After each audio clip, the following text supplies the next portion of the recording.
A flight is stopping right there. The startling order of the attendant stopped there.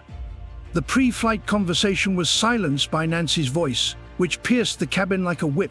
On what should have been a thrilling first trip, travelers turned to watch the flight attendant glare at a small boy who had leaned into the aisle, his eyes wide with surprise for 10-year-old Daniel. A mother's hope dashed a son's first flight turned sour, but at that very moment, Sophia's perplexity and worry took the place of the wonder in his eyes. Daniel's mother felt her chest tighten. She had saved a lot of money for this trip, which was a much-needed escape for the two of them. Now, with other passengers judging them, she was frantically trying to shield her son from a situation that she couldn't fully understand.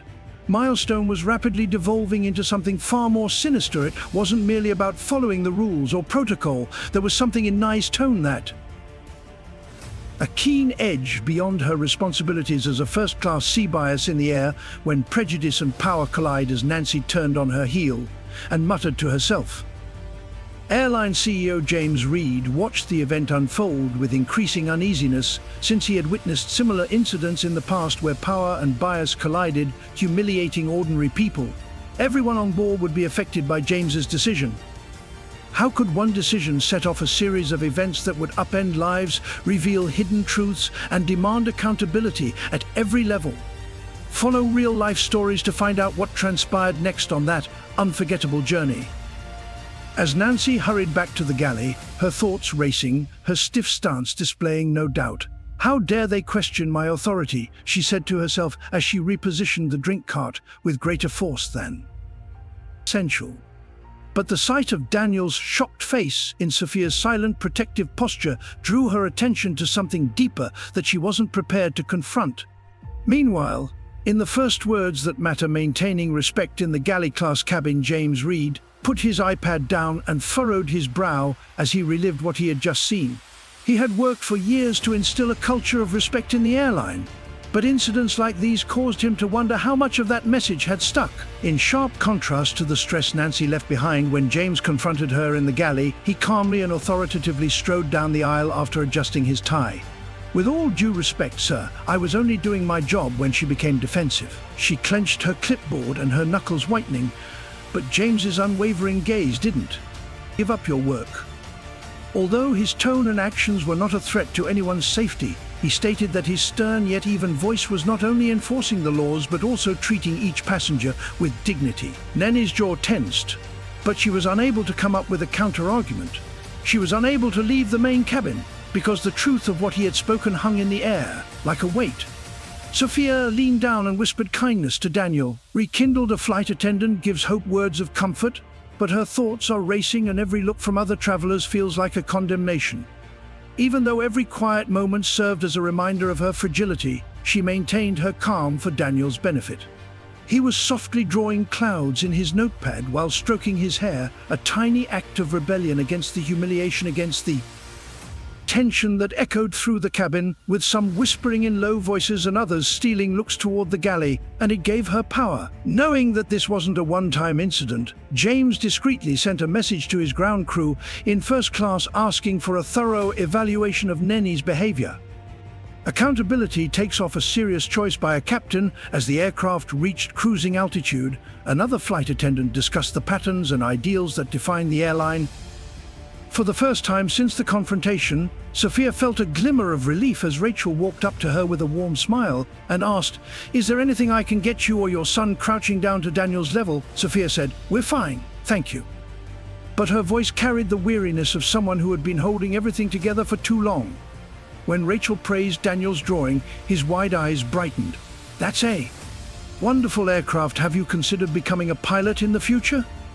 James approached the captain quietly, his voice low but firm. "We need to address this situation now before it escalates further."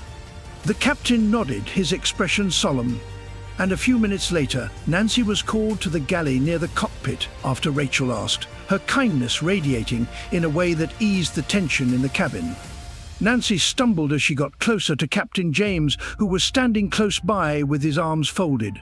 The captain's comments were measured, but they had an indisputable effect. "Smith, miss, according to Mr. Reed's views, we have been notified of an incident that has to be addressed right away. Your actions were improper and unprofessional. and they will be formally addressed once we arrive."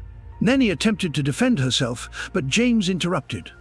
His voice piercing her objections. "Nancy, your behaviors are informing customers that they are unimportant, which is unacceptable for the duration of the flight. This is not just about you, it's about what this airline stands for at the moment." Nancy labored quietly, her often scathing manner dampened by the weight of actual little actions. Huge effects. Discovering strength in the main cabin's vulnerability recognition. Sophia observed Daniel as he resumed his jovial conversation, while pointing out cloud forms. When the plane landed, the stress peaked as passengers gathered their bags, but the small consoling gestures from strangers who saw her and Daniel for who they were also lingered. Nancy halted at the gate, her outfit suddenly seeming like a burden, and she grabbed one final thing as the whispers outside the plane became louder. HR representatives and security personnel were waiting at the gate. Before entering the jet bridge, where her fate awaited her, she took a minute to look at Sophia and Daniel, her stomach churning with a pang of remorse. James stayed behind, pausing to meet Sophia's eyes and saying in a hushed voice, "Thank you for your patience. I assure you that this won't go unresolved." Sophia's expression nodded. A glimmer of change, the softening power of a mother's optimism. "I hope it has an impact." As Sophia and Daniel walked along the beach later that evening, the events of the flight seemed like a distant memory. But as she watched her son, laughing and running with the tide, she couldn't help but think that the confrontation with Nancy had been painful. But it also served as a reminder of the quiet strength she carried as a mother. "For Sophia, the real Sophia, the real Sophia," she replied.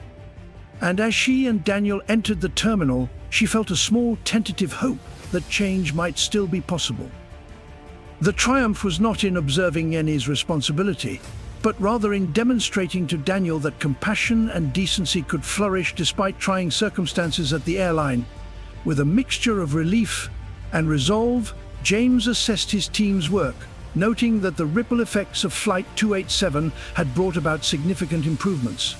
Required training courses, a red focus, and more transparent accountability measures. The journey became more personal for Nancy in the weeks that followed, as she started going to workshops to revisit the moments that had shaped her attitudes and rebuild bridges. She hadn't realized she'd burned her email to James offering to contribute to the airline's training, but he knew the work wasn't done as he closed his laptop for the night. He believed that every passenger should feel seen. A step toward regaining her reputation as someone she could cherish. There was more to the narrative of Flight 287 than a single negative incident. An individual journey. What followed was Nancy's path to redemption, which demonstrated that even in the most trying circumstances, people can choose to grow, ponder, and act honorably. If this story touched you, please help us spread the word by liking and sharing this video. Let's encourage more discussions about inspiration and kindness in the sky. Lessons on accountability, kindness, and integrity. Also, remember to subscribe to the latest real-life stories as we strive for 10,000 subscribers. Together, we can change the world.